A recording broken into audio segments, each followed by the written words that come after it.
Hello mommies, welcome back to Vihana Mom's Diary.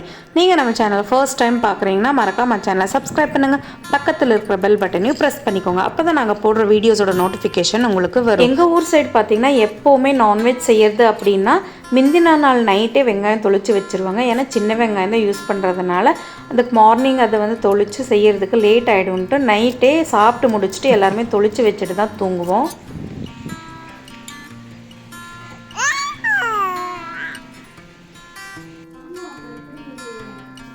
Next day morning ஸ்ட்ராங்காக ஒரு cup காஃபியோடு ஆரம்பித்தாச்சுங்க. Coffee குடிச்சிட்டு cook பண்ண ஆரம்பிச்சிட்டேன்.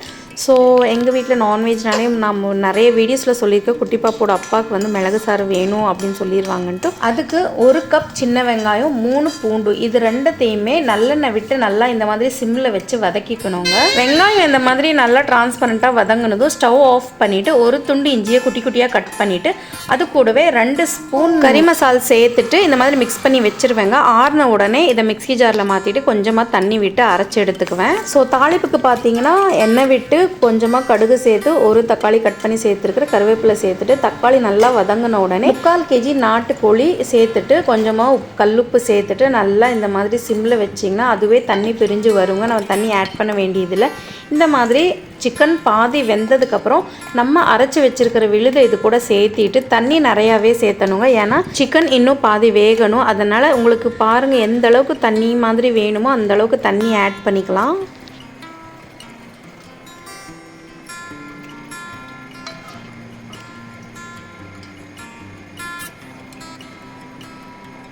கறி ஃபுல்லாக வெந்த உடனே அதை தனியாக ஒரு பவுலில் எடுத்து வச்சுட்டு இந்த குழம்புல பார்த்திங்கன்னா தேங்காய் அரைச்சி ஊற்றுவேங்க. தேங்காய் அரைச்சி அப்படியே ஊற்ற மாட்டேன், இந்த மாதிரி நல்லா பிழிஞ்சு விட்டுருவேங்க. அவ்வளோதான், திரும்ப தண்ணி ஆட் பண்ண மாட்டேன். இந்த தேங்காய் போட்டதுக்கப்புறம் கொஞ்சம் ஒரு கொதி வந்த உடனே நம்ம ஸ்டவ் ஆஃப் பண்ணிடலாங்க. ரொம்ப குக் பண்ணாலும் குழம்பு நல்லா இருக்காது.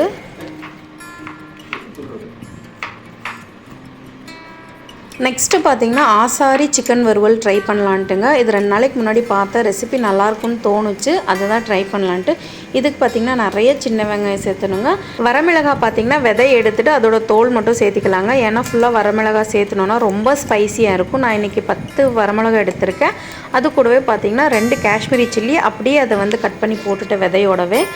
இப்போ இதுக்கு ஒரு கடாயில் எண்ணெய் சேர்த்துக்கலாங்க. கடுகு சேர்த்து பொரிஞ்ச உடனே சின்ன வெங்காயம், அது கூடவே நம்ம விதை நீக்கி வச்சுருக்கிற வரமிளகாய் இது எல்லாத்தையும் சேர்த்துட்டு கூடவே கருவேப்பிலையும் சேர்த்துட்டு நல்லா ஃப்ரை பண்ணிக்கலாங்க. வெங்காயம் நல்லா டிரான்ஸ்பரண்ட்டாக இந்த மாதிரி ஆன உடனே இஞ்சி பூண்டு பேஸ்ட்டு சேர்த்திக்கலாம். நான் 2 டேபிள் ஸ்பூன் இஞ்சி பூண்டு சேர்த்திருக்கேங்க.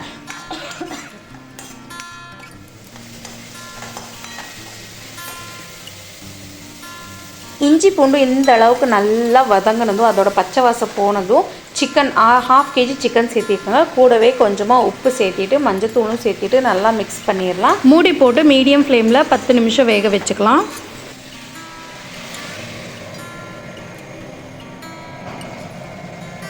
10 நிமிஷம் இதை வெந்ததுக்கப்புறம் பார்த்திங்கன்னா சிக்கன் பாதி வெந்துருச்சுங்க. அதில் இருக்கிற தண்ணியே பார்த்திங்கன்னா எவ்வளோ தண்ணி இருக்குது. ஸோ இது கூட 1 ஸ்பூன் மிளகாத்தூள், 2 டேபிள் மல்லித்தூள் சேர்த்துட்டு கொஞ்சமாக தண்ணி அது கூட சேர்த்துட்டு நல்லா மிக்ஸ் பண்ணிவிட்டு திரும்பவும் ஒரு 10 நிமிஷம் க்ளோஸ் பண்ணி வச்சிடலாங்க. நல்லா வேகட்டும்.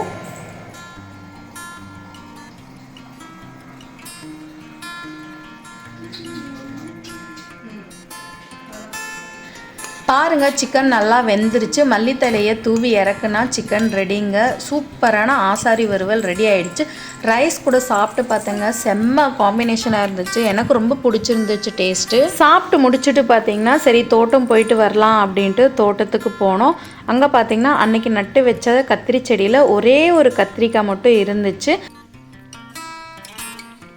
ப்ரெக்னென்சி டைமில் பார்த்திங்கன்னா டெய்லி காட்டுக்கு வருவாங்க. காலையில் குட்டிப்பாப்போட அப்பா இளநீ வெட்டி கொடுப்பாங்க. குடிச்சிட்டு கொஞ்சம் நேரம் டைம் ஸ்பெண்ட் பண்ணிவிட்டு அப்புறம் வீட்டுக்கு போவோம். பட் ஆஃப்டர் டெலிவரி பார்த்திங்கன்னா ஒரு 2 டைம்ஸ் தான் வந்திருக்கேன் எங்கள் காட்டுக்கு. சரி இன்றைக்கி இளநீ குடிக்கலாம் அப்படிங்கிற மாதிரி வந்தேன். இன்றைக்கி பார்த்திங்கன்னா குட்டி பாப்பாவையும் எடுத்துகிட்டு வந்திருந்தாங்க. ஃபர்ஸ்ட் டைம் பாப்புக்குட்டி அவங்க தோட்டத்துக்கு வந்திருக்காங்க. இளநீ எப்போவுமே ஸ்ட்ரா போட்டு குடிக்கிறத விட இந்த மாதிரி குடிக்கிறது தாங்க நல்லாயிருக்கும். எனக்கு ரொம்ப பிடிக்கும். குட்டி பாப்போட அப்பா ஒன்று போதுமா இல்லை இன்னொன்று வேணுமான்னு கேட்டாங்க. போதும் புது ஒன்றுன்னு சொல்லிட்டு இளநீ குடிச்சிட்டு தேங்காயை வெட்டி அதுக்குள்ளே இருக்கிற வழுக்கையை சாப்பிட்டுட்டு பக்கத்து தோட்டத்துக்காரங்க வந்திருந்தாங்க. அவங்க கூட கொஞ்ச நேரம் பேசிட்டு அப்படியே வீட்டுக்கு கிளம்பிட்டோங்க. உங்களுக்கு இந்த வீடியோ பிடிச்சிருக்குன்னு நினைக்கிறேங்க. பிடிச்சிருந்தா ஒரு லைக்கை போடுங்க. அப்படியே நம்ம சேனலை மறக்காம சப்ஸ்கிரைப் பண்ணிருங்க. பக்கத்தில் இருக்கிற பெல் பட்டனையும் ப்ரெஸ் பண்ணிக்கோங்க. அடுத்த ஒரு இன்ட்ரெஸ்டிங்கான வீடியோவில் மீட் பண்ணலாம். அது வரைக்கும் பாய், டாடா.